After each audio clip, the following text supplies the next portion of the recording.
Hello my dear friends, ముందుగా మీకు అందరికీ కూడా క్రిస్మస్ శుభాకాంక్షలు. సో ఈరోజు మనం జీసస్లో ఉన్నటువంటి కొన్ని గొప్ప గుణాల గురించి చర్చించుకుందాం. వాటిని నిజంగా మన జీవితంలో ఆచరణలో పెడితే మనం మన జీవితాల్లో గొప్ప మార్పుని చూడవచ్చు. సరే, ఒకసారి జీసస్ యొక్క శిష్యులు వాళ్ళలో వాళ్ళు గొడవ పడుతూ ఉంటారు. ఏమనంటే ఒక గ్రూప్ ఏమో సత్యం గొప్పది అని చెప్పేసి, ఇంకొక గ్రూప్ ఏమో సేవ గొప్పది అని చెప్పేసి. లేదు సత్యం గొప్పది, లేదు సేవ గొప్పది, లేదు సత్యం గొప్పది, లేదు సేవ గొప్పది అని చెప్పేసి అలా గొడవ పెడతా ఉంటే వాళ్ళ మధ్యలోకి జీసస్ వస్తాడు. వాళ్ళని ఏమీ అనడు, వాళ్ళ మీద అరవడు. అలా వంగి అక్కడ ఉన్నటువంటి వాటర్ తీసుకొని ఆ శిశువుల యొక్క పాదాలు కడుగుతాడు. అంతే, ఆ శిశువులు ఆశ్చర్యపోతారు. ఆశ్చర్యపోయి జీసస్ దగ్గరికి వెళ్ళి, గురువుగారు, మేము మీ పాదాలను కడగాల్సింది పోయి మీరు మా పాదాలను కడిగారేంటి అని చెప్పేసి అంటారు. అప్పుడు జీసస్ అంటాడు, మీకు ఇంకా అర్థం కాలేదా మై డియర్ డిసైపుల్స్? సత్యం కన్నా సేవే గొప్పది అని చెప్తాడు. ఆ తర్వాత కాలంలో మనం చూడొచ్చు, మదర్ తెరిస్సా ప్రార్థించే పెదవుల కన్నా సాయం చేసే చేతుల మిన్న అని చెప్పేసి కూడా చెప్తుంది. కాబట్టి సేవ తత్పరతే గొప్పది, సేవే గొప్పది. తర్వాత ఒక ఊరిలో ఒక గ్రామ ప్రజలందరూ ఒక వేశ్యని, ఒక వ్యభిచారిని పట్టుకొని రాళ్లతో కొడుతూ ఉంటారు. అప్పుడు జీసస్ వెళ్ళి ఆమెను ఎందుకు కొడుతున్నారు అని అడుగుతాడు. అప్పుడు ఆ ప్రజలందరూ ఆమె తప్పు చేస్తుంది, ఆమె వ్యభిచారం చేస్తుంది అని చెప్పేసి చెప్తారు. అప్పుడు జీసస్ అడుగుతాడు, ఓకే ఆమె తప్పు చేస్తుంది, మీరు రాయి విసరొచ్చు. మీలో రాయి విసరడానికి ఎవరు అర్హులు అంటే ఇంతవరకు ఏ తప్పు చేయని వాళ్ళు మాత్రమే అర్హులు అని చెప్పేసి అంటాడు. అప్పుడు వాళ్ళలో ఏ ఒక్కరు కూడా రాయి విసరరు. అప్పుడు జీసస్ చెప్తాడు, ప్లీజ్ జడ్జ్ నాట్ అని చెప్పేసి. అంటే దయచేసి జడ్జి చేయకండి అని చెప్పేసి చెప్తాడు. ఆ తర్వాత జీసస్ తనుగా ఆ వేశ్య దగ్గరికి వెళ్ళి, అమ్మా నేను కూడా నీ మీద రాయి విసరజాలను, అంటే నేను కూడా తప్పు చేశానమ్మా అని చెప్పేసి చెప్తాడు. అంటే ఎంత సత్యసంధత చూడండి, ఎంత సత్యం, ఎంత నిజాయితీ జీసస్లో. తర్వాత జీసస్ మనకి ఇలా చెప్తారు, love your neighbour as you love your self. అంటే మీ తోటి వారిని మిమ్మల్ని మీరు ఎలా ప్రేమించుకుంటున్నారో అలా ప్రేమించండి అని చెప్తాడు. అంటే ద్వేషం వద్దు, ప్రేమే ముద్దు అని చెప్తాడు. అంటే ఒక చోట ఇలా రాసి ఉంటుంది చూడండి, ఏమనంటే మీరు పక్క వాళ్ళకి చెడు జరగాలని కోరుకుంటే వాళ్ళ యొక్క పాపాల మూట మీ ఖాతాలో పడుతుంది.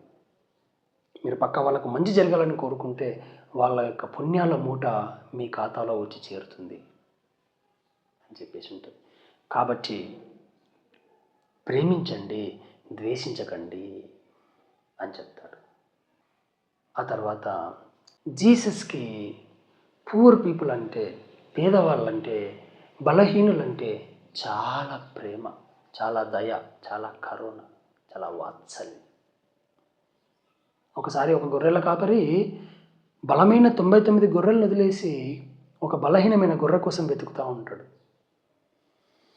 దాన్ని జీసస్ సమర్థిస్తాడు. ఏమనంటే బలమైన 99 గొర్రెలు తమని తాము సరిదిద్దుకోగలవు, తీర్చిదిద్దుకోగలవు, కానీ బలహీనమైన గొర్రె తనను తాను తీర్చిదిద్దుకోలేదు. కాబట్టి తనకే మన అవసరం ఎంతో ఎక్కువ అని చెప్పేసి.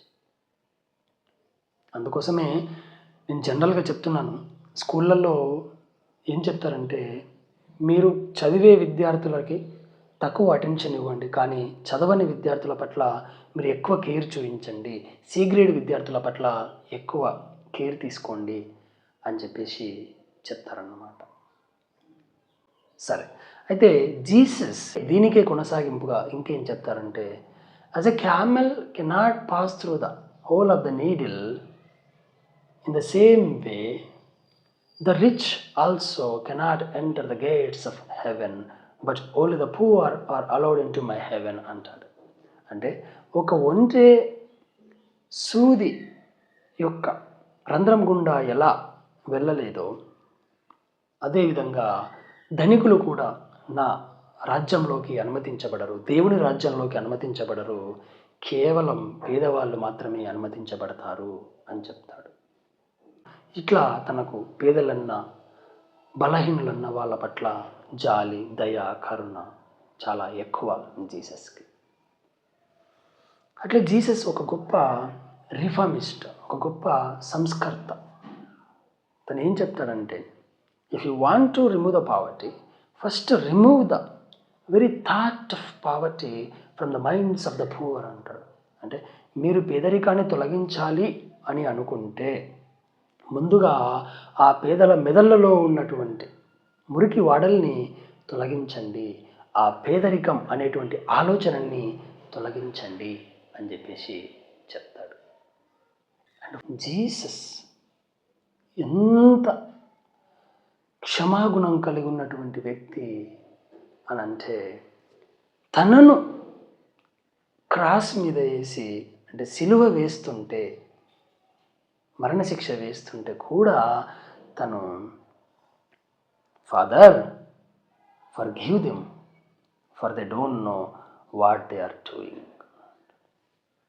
ఓ నా తండ్రి, వాళ్ళను మన్నించు, వాళ్ళు ఏం చేస్తున్నారో వాళ్ళకే తెలియదు అని చెప్పేసి చెప్తాడు. అంత గొప్ప క్షమాగుణం కలుగున్నటువంటి వ్యక్తి జీసస్. అండ్ జీసస్ ఇంకొకటి ఏం చెప్తారంటే, మనమందరం కూడా పిల్లల లాంటి మనస్తత్వాన్ని కలిగి ఉండాలి, పొదిగి ఉండాలి అని చెప్తాడు. అందుకోసమే only the child like people are allowed into my heaven, my paradise అని చెప్తాడు. అంటే చిన్నపిల్లల లాంటి మనస్తత్వం కలిగి ఉన్న వాళ్ళు మాత్రమే నా దేవుని రాజ్యంలోకి అనుమతించబడతారు అని చెప్పేసి చెప్తాడు. అంటే ఇక్కడ చిన్నపిల్లల మనస్తత్వం అంటే ఏంటి అసలు?